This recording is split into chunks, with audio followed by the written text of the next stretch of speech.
Hey guys, T-Sasher here, and welcome to another Master Duel video. This time, I'm showcasing my True Draco deck, or True King. Actually, no, it's True Draco, not True King. True King's a bit different. So in this one, it's a very interesting deck because it's very budget-ish friendly, and it's more SR related rather than UR related, which I'll explain shortly, because there are 3 judgments, solemn judgments in this deck.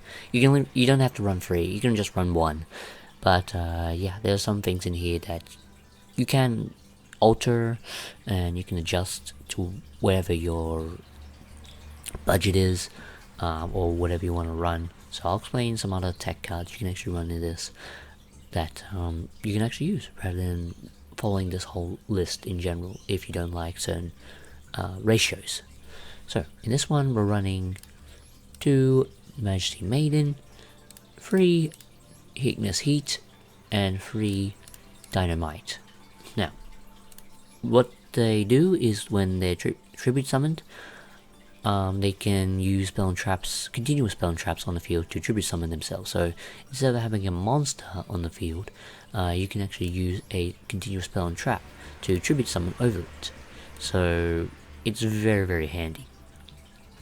So once per turn during each player's turn, you can, if your opponent activates something in general, a card or effect, you can use their effects, which are like quick effects, and you can chain them in response to your opponent's effect.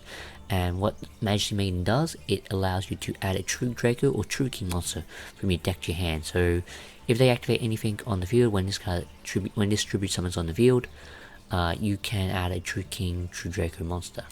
What Ignis Heat does, it has the same effects where you can tribute summon using a continuous spell and trap on the field. So when your opponent activates a card, if you control this tribute summon monster, you can activate it and activate its effect and add or activate a True King or True Draco spell card. So you can either activate it on the field, or you can add it to your hand. So just beware that this can be ashed.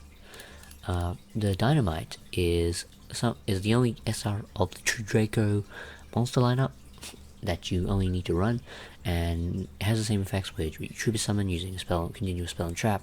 If your opponent activates an effect while you control this tribute summon monster, you can activate or add a True King continuous trap.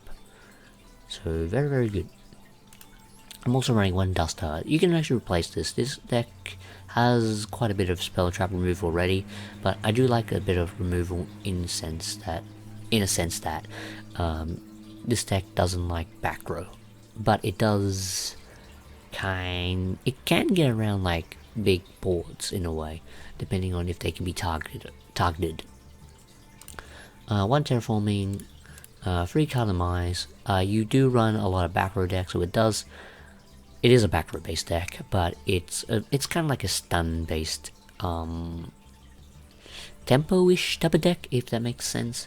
So basically, if you draw until you have 3 cards in your hand with customise, and your opponent takes no damage. Usually I like to activate this during main phase 2 once I've done battling. And yeah, so you set all your cards, and then if you have, make sure you don't have monsters. If you have monsters, then you draw less cards. But if you have spell and traps, you can set them and then activate this card and draw 3 cards for free. You can only activate one once per turn. You can't special summon, but this deck doesn't special summon at all. It tribute summons. But you have to discard them all discard your entire hand during the end phase. So that's the only downside, but it's not really a downside if you're just setting everything. Also, if you set monsters, you can use certain other cards to revive them later on, or recycle them later on. 3 part of the Duality, this deck does not special summon. 2 part of the Desire, sorry. You can 3 copies of this, but I chose to run 2 copies because I don't really need. This deck doesn't mind getting banished, just to draw 2 cards. To be honest, this deck can play through literally anything. 1 Domain of the True Monarch, almost everything. It can play through almost everything, as long as you don't get locked in general. But it's very tricky to lose with this deck. It's very budget friendly. 1 domain and 1 diagram. Sorry, on diagram. This card is, since you don't run an extra deck in here, you have to worry about the UR costs in the extra deck. So this is the only UR of the deck. If you control a tribute summon monster, your opponent can't summon from the extra deck, pretty much. And also, if you tribute summon monster battles, it gains 800 attack. And that's pretty much it. You don't have to worry about the other monarch effects because we don't use it. Diagram gives all your True Draco, True King monsters 300 attack and defense. Also, the first time that it will be battled, cannot be destroyed by battle. Also, you can destroy non-targeting, so you can destroy a card on the field or in your hand and add a True Draco or True King card. Very, very good. Free True Draco Heritage allows you to draw cards equal to number of cards sent from the field or graveyard this turn that are True King or True Draco in their name. Also, you can use this effect tribute summon a True King or True Draco monster face up. So you use this to. This is a continuous. Also, it's a additional effect.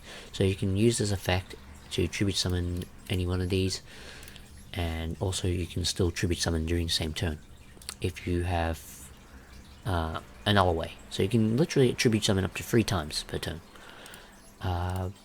3 disciples allows you. This is your recycle. This is your only recycle of the deck. That's why you run 3 of it, and that's why you run demise. Recycle, draw 3. It's a mini Avaris type of card as well. You can run part of Avaris in this deck, but I chose not to. That's one option you can run. Yeah. 3 Solemn Judgment. I hate back row. Sorry, no, I hate Regeki, or I hate Lightning Storm. It's one of the ways to get around your back row. This deck needs your back row, so that's why I'm running 3 Judgment.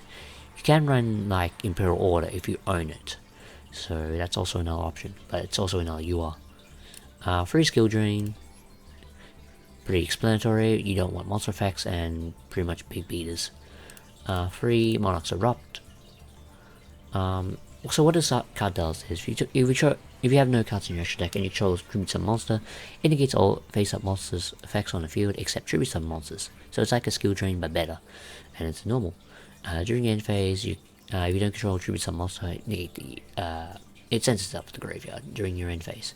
If you don't control Tribute Summon monster, True King's Return.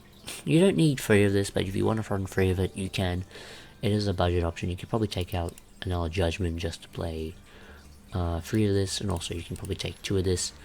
So you can just run 1 of this if you have it from your pack, and also you can run Imperial Order instead. You can also run that as well, because this deck does not need a lot of. I mean, it does run a lot of spells, but it's mostly use it to these cards. If they tribute summon, sorry, if they're sent from field or graveyard, they destroy a spell and trap. I should actually mention that. So if they're sent from field or grave, you can destroy a spell and trap. With this one, True King's Return, this one's a monster reborn for your True King, True Draco monsters, and also once per turn during your main phase, you can use this effect and tribute summon as well, using any True King or True. Sorry, you can use this to additionally tribute summon. So you can tribute summon using a continuous trap, or you can use itself as or any True Draco card or True King card to tribute summon as well, if that's not confusing enough. This one is True Draco Apocalypse. It's the best card of the deck. It's a rare. If it's sent from field to graveyard, you can destroy a monster on the field. Also, you could send a True Draco, True King card on the field to graveyard, and half the opponent's attack and defense. Very, very good. You can actually use this pretty easily in damage step. So it's very, very good. This is probably the best trap in the deck, and your opponent can't really get around it. Especially when you have skill drain and this on the field, they literally cannot get around it, because you can destroy back row or you can just pop the monsters. Very, very good. And when it's sent from the field or graveyard, yeah, you pop a monster. Also, you can tribute summon this. It has the same effect as True King Return, where you can additionally tribute summon during your opponent's turn. So yeah, it's like a mini Monarch Stormforth. But yeah, hope you guys enjoyed this video. Sorry it took so long to make this one. I'm just trying to find time to actually make this video. But yeah, there are actually other options. You can actually play in this deck. You do not have to run customise, but you might want to, because it allows you for draw engines There is Upstart Goblin and also other stuff as well, but there is Into the Void, which is also another interesting card if you want to run an SR card. So you can run Customise or Into the Void, but they're both SRs, so you might as well just run Customise instead, if that makes sense. I think Customise is probably better than Into the Void. As for the other URs, you can run Vanity's Emptiness, you can run Imperial Order, you can run. You don't really want